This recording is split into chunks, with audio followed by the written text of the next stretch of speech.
Hola, me presento otra vez. Mi nombre es Fernando Hernández Alcántara. Un gusto volver a saludar.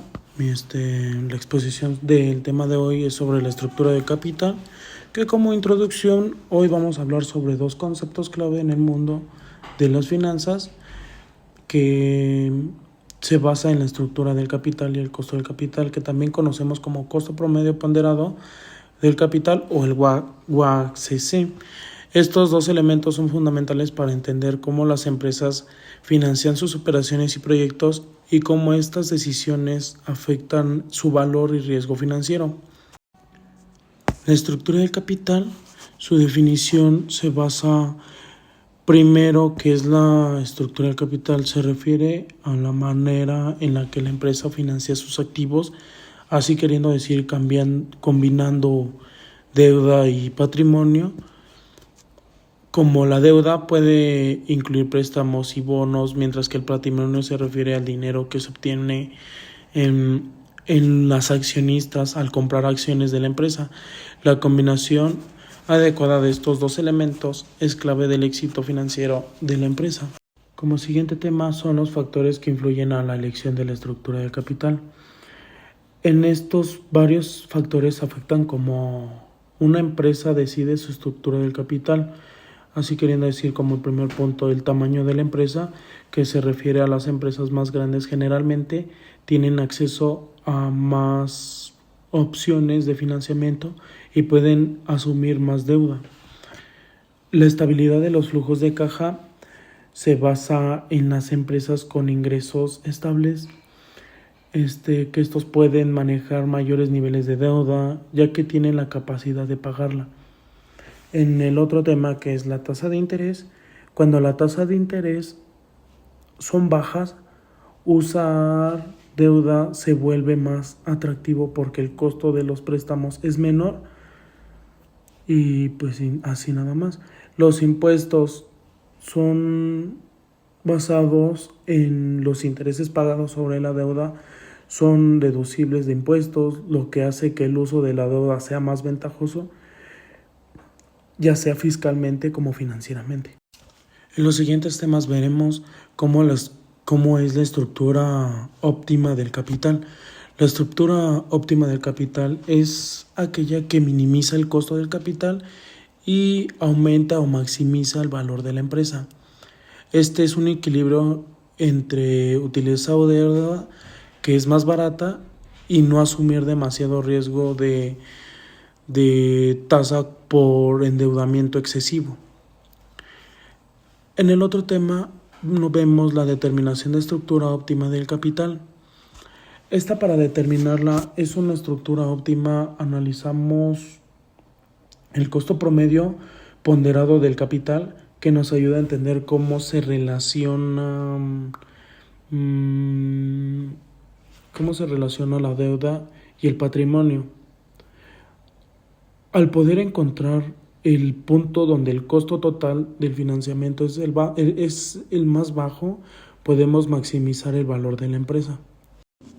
Ahora como tema tenemos el costo del capital. Y como subtema tenemos la definición y la relación con el endeudamiento. En este tema hablaremos del costo del capital, específicamente del costo promedio ponderado del capital.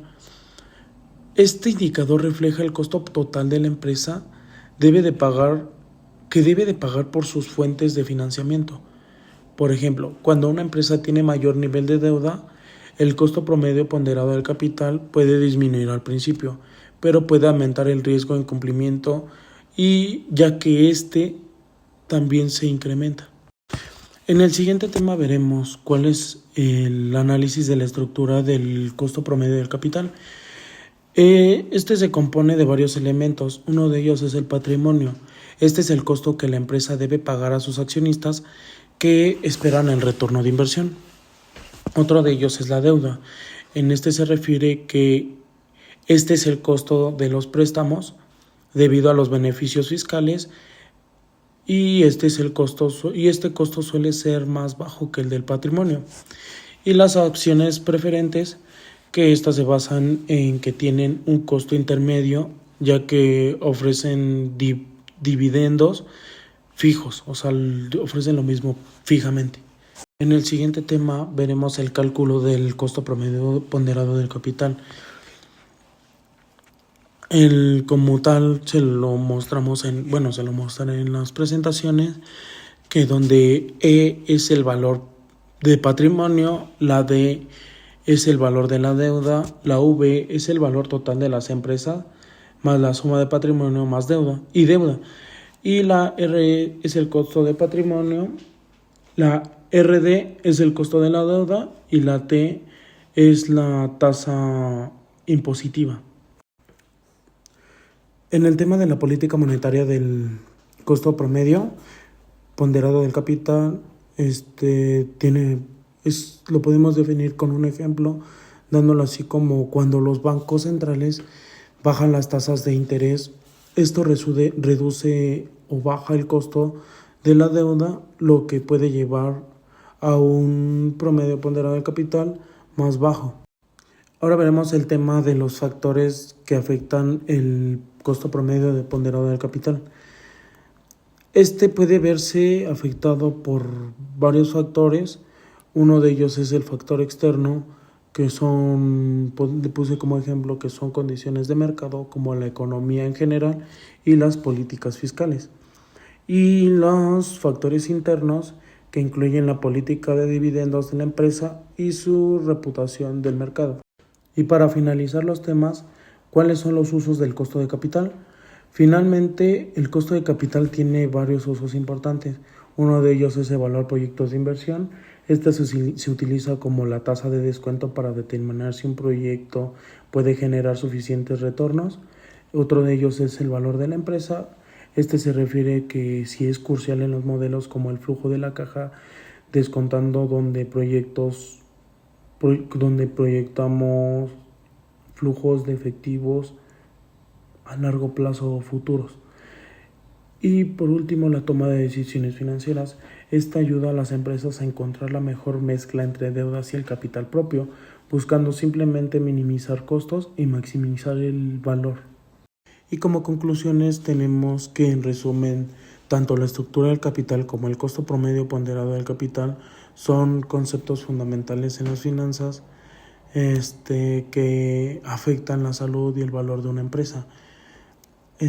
Comprender cómo funcionan y cómo se relacionan nos permite tomar decisiones más informadas, así teniendo estrategias que nos lleguen a contribuir al crecimiento a nuestro crecimiento en dado punto que lleguemos a tener una empresa.